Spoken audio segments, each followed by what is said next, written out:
नमस्कार दोस्तों, अभ्यर्थी एकेडमी के यूट्यूब चैनल पर आप सभी का स्वागत है। आज हम समसामयिकी पॉइंट टू पॉइंट में 13 जून के कुछ प्रश्न एवं 14 जून के मुख्यतः प्रश्नों पर चर्चा करेंगे। तो आइए, सबसे पहले प्रश्न नंबर 1, भारत के कौन से संगठन का पूर्ण रूप से डिजिटलीकरण कर दिया गया है? पहला प्रश्न है, भारत के कौन से संगठन का पूर्ण रूप से डिजिटलीकरण कर दिया गया है? तो उस संगठन का नाम है NHI अर्थात नेशनल हाईवे अथॉरिटी, है ना, राष्ट्रीय राजमार्ग प्राधिकरण। क्या है? नेशनल हाईवे अथॉरिटी अर्थात राष्ट्रीय राजमार्ग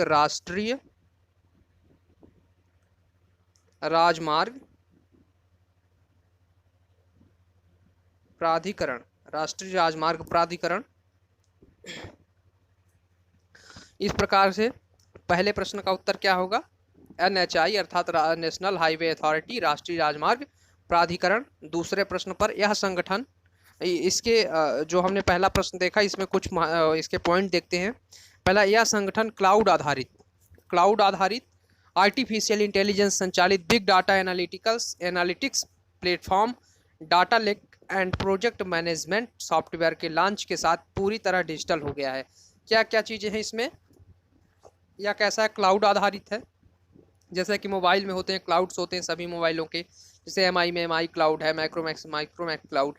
तो इस प्रकार से क्लाउड आधारित अर्थात डाटा जिसमें संचित किया जाता है। क्लाउड आधारित आर्टिफिशियल इंटेलिजेंस है ना, कृत्रिम बुद्धिमत्ता युक्त है, संचालित बिग डाटा एनालिटिक्स अर्थात बड़े से बड़े डाटा को एनालिटिक विश्लेषित कर सकता है, एनालिटिक्स प्लेटफॉर्म है ना, data lake and project management software है ना, डाटा लेक और प्रोजेक्ट मैनेजमेंट जो सॉफ्टवेयर के साथ इसमें लॉन्च किया गया है, ये प्रोजेक्ट सॉफ्टवेयर के साथ पूरी तरह डिजिटल हो गया है। कौन सा? आपका NHI संगठन। फिर उसके बाद प्रश्न नंबर 2, स्वास्थ्य देखभाल संबंधी सामग्री की आपूर्ति के लिए किस वेब आधारित पोर्टल का निर्माण किया गया है ना। यहाँ पे प्रश्न है, स्वास्थ्य से संबंधित देखभाल संबंधी सामग्री की आपूर्ति के लिए किस वेब आधारित पोर्टल का निर्माण किया गया है? तो क्या है? आरोग्य पथ। क्या नाम है वेब का? उस वेब पोर्टल का आरोग्य पथ नाम है इस वेब पोर्टल का। तो आगे इसके पॉइंट हैं कुछ, है ना। Council of scientific and industrial research CSIR द्वारा आरोग्य पथ को बनाया गया। अगर प्रश्न आए कि आरोग्य पथ जो आपका पोर्टल है वो किसके द्वारा बनाया गया, तो वो आपका CSIR, किसके द्वारा? CSIR अर्थात council of scientific and industrial research के द्वारा आरोग्य पथ को बनाया गया। इसके बाद इसके मुख्य जो उद्देश्यों में मुख्य रूप से क्या होगा कि ग्राहकों को, निर्माताओं को और आपूर्तिकर्ताओं की आवश्यकताओं को पूरा करने के लिए वेब आधारित पोर्टल आरोग्य पथ लॉन्च किया गया, है ना। तो इसमें मुख्य उद्देश्य क्या है इसका कि ग्राहकों को, निर्माताओं को और आपूर्तिकर्ताओं की आवश्यकताओं को पूरा करने के लिए वेब आधारित जो पोर्टल है इसको लॉन्च किया गया, आरोग्य पथ लॉन्च किया गया, है ना। CSIR ने कल अर्थात 13 जून को national health care supply chain portal launch किया, है ना। क्या? National health care supply portal launch किया।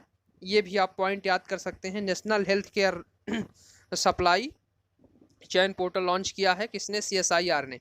इसके बाद हेल्थ केयर आपूर्ति की वास्तविक समय पर उपलब्धता, है, जो हेल्थ केयर आपूर्ति है, हेल्थ से देखभाल के लिए जो महत्वपूर्ण चीज़ें हैं उनकी वास्तविक समय पर उपलब्धता प्रदान करवाता है। क्या? कौन प्रदान करवाता है? आपका जो आरोग्य पथ है वो आपको हेल्थ केयर से संबंधित जितनी भी चीज़ें हैं उनकी वास्तविक समय पर उपलब्धता प्रदान करने के लिए कार्य करता है। आगे प्रश्न नंबर 3, विश्व खाद्य पुरस्कार 2020 किसने जीता, है ना। विश्व खाद्य पुरस्कार 2020 किसको मिला है? तो हम देखेंगे डॉक्टर रतन लाल को विश्व खाद्य पुरस्कार 2020 मिला है डॉक्टर रतन लाल को। इनके बारे में कुछ महत्वपूर्ण चीज़ें हैं। ओहियो स्टेट यूनिवर्सिटी से डॉक्टर रतन लाल कृषि वैज्ञानिक है। क्या है? कृषि वैज्ञानिक। किस विश्वविद्यालय में है? किस यूनिवर्सिटी में है? ओहियो स्टेट यूनिवर्सिटी में डॉक्टर है ना रतन लाल कृषि वैज्ञानिक है। इस सम्मान को कृषि के क्षेत्र में नोबेल पुरस्कार, जिस प्रकार से शांति के क्षेत्र का नोबेल पुरस्कार होता है, आपके सामाजिक सेवा के क्षेत्र का नोबेल पुरस्कार होता है, इसी प्रकार से कृषि के क्षेत्र में दिया जाने वाला जो सम्मान है इसको कृषि का नोबेल पुरस्कार कहा जाता है। इसके अंतर्गत 25 लाख डॉलर का पुरस्कार दिया जाता है। कितने का पुरस्कार दिया जाता है? 25 लाख डॉलर का पुरस्कार, 25 लाख डॉलर का पुरस्कार दिया जाता है ना। इसके बाद आगे प्रश्न नंबर 4, सेंट्रल रेलवे द्वारा हाल ही में लॉन्च किए गए रोबोट का नाम क्या है? हाल ही में सेंट्रल रेलवे, अपने मध्य रेलवे जो है उसके द्वारा एक रोबोट लॉन्च किया गया है, उसका नाम क्या है? तो नाम है कैप्टन अर्जुन। क्या नाम है? कैप्टन अर्जुन नाम है इस रोबोट का। क्या नाम है? कैप्टन अर्जुन रोबोट का नाम है। आगे इसके बारे में कुछ महत्वपूर्ण पॉइंट है। तो सर्विलांस है ना, देखभाल है ना, अर्थात की सुरक्षा, सर्विलांस और स्क्रीनिंग, किसी भी व्यक्ति की स्क्रीनिंग करना है कि गहनता के लिए पुणे रेलवे स्टेशन, कौन सा रेलवे स्टेशन, कभी ऐसा भी प्रश्न आ जाए कि कैप्टन अर्जुन जो आपका रोबोट है वो किस रेलवे सुरक्षा बल द्वारा लॉन्च किया गया? तो पुणे रेलवे सुरक्षा बल द्वारा कैप्टन अर्जुन नामक रोबोट लॉन्च किया गया। इस रोबोट के मुख्य कार्य में यात्रियों के ट्रेन में चढ़ने से पहले और असामाजिक तत्वों पर नजर रखना है। कैप्टन अर्जुन एक कृत्रिम बुद्धिमत्ता सक्षम स्क्रीनिंग और सुरक्षा प्रदाता रोबोट है ना। प्रश्न नंबर 5, राष्ट्रीय सहकारी विकास निगम द्वारा शुरू किए गए इंटर्नशिप कार्यक्रम का नाम क्या है? तो नाम है उसका सहकार मित्र। क्या नाम है? सहकार मित्र। जो आपकी राष्ट्रीय सहकारी विकास निगम है एनसीडीसी, जिसको नेशनल है ना, एनसीडीसी जो है आपकी, इसकी स्थापना 1963 में हुई थी। इसका मुख्यालय नई दिल्ली में है। कब हुई थी एनसीडीसी की स्थापना? राष्ट्रीय सहकारी विकास निगम की स्थापना आपकी 1963 में। इसका मुख्यालय नई दिल्ली में। इसके बाद प्रश्न number 6, international women media foundation, international women media foundation द्वारा घोषित अंजा निडरिंग हाउस करेज, अंजा निडरिंग हाउस करेज, अंजा निडरिंग हाउस जो है ये किसी का नाम है, किसी महिला का नाम है जिसने कि मीडिया क्षेत्र में विशेष काम किया है। तो करेज इन फोटो जर्नलिज्म, किसमें? फोटो जर्नलिज्म अवार्ड 2020 की विजेता कौन है? तो मसरत जहरा। कौन है? मसरत जहरा। कहाँ की हैं? श्रीनगर। कहाँ की हैं? श्रीनगर की Masrat Zahra. International women media foundation की स्थापना 1990 में की गई थी। इसका मुख्य जो स्थान है जहाँ पर इसका मुख्य क्षेत्र है, मुख्यालय है, वो वाशिंगटन डीसी है।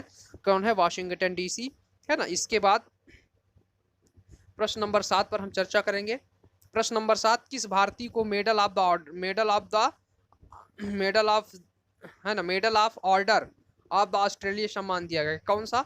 Medal of the order of Australia सम्मान दिया जाएगा? तो शोभा शेखर। किसको दिया जाएगा? शोभा शेखर। कुछ ये नोट में हम देखते हैं कि ऑस्ट्रेलिया की राजधानी क्या है? कैनबरा है। इसकी मुद्रा ऑस्ट्रेलियाई डॉलर है। क्या है? ऑस्ट्रेलियाई डॉलर है। इसकी राजधानी कैनबरा है। इसके बाद प्रश्न नंबर 8 पर हम चलेंगे और प्रश्न नंबर 8 में नवीनतम फीफा विश्व रैंकिंग में भारतीय फुटबॉल संघ का स्थान कौन सा है? जो आपका नवीनतम अभी फीफा रैंकिंग विश्व आया है उसमें भारतीय फुटबॉल संघ का स्थान कौन सा है? तो कौन सा स्थान है? 108वां स्थान है। कौन सा? 108वां। नोट में है कि पहले नंबर पर कौन सा देश है? बेल्जियम है। तो प्रश्न आए कभी कि फीफा जो आपका विश्व रैंकिंग में उसमें पहले स्थान पर बेल्जियम है। फीफा की स्थापना 21 मई 1904 को हुई थी। इसका मुख्यालय ज्यूरिख स्विट्जरलैंड में है। कहाँ है? ज्यूरिख स्विट्जरलैंड में। इसके बाद प्रश्न नंबर 9, किस राज्य द्वारा है ना, किस राज्य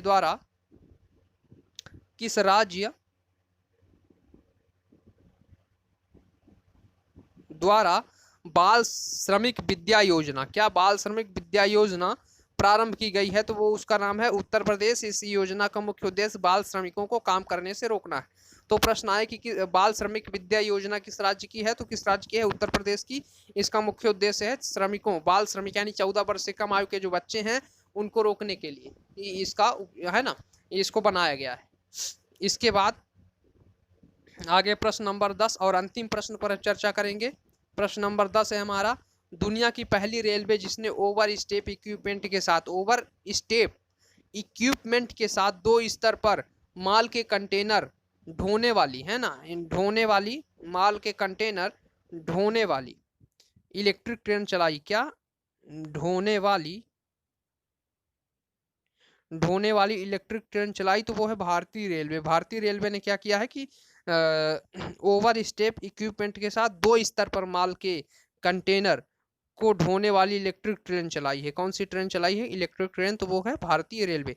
इस प्रकार से आज का हमारा 10 प्रश्नों की जो श्रृंखला है समसामयिक पॉइंट टू पॉइंट में समाप्त होती है।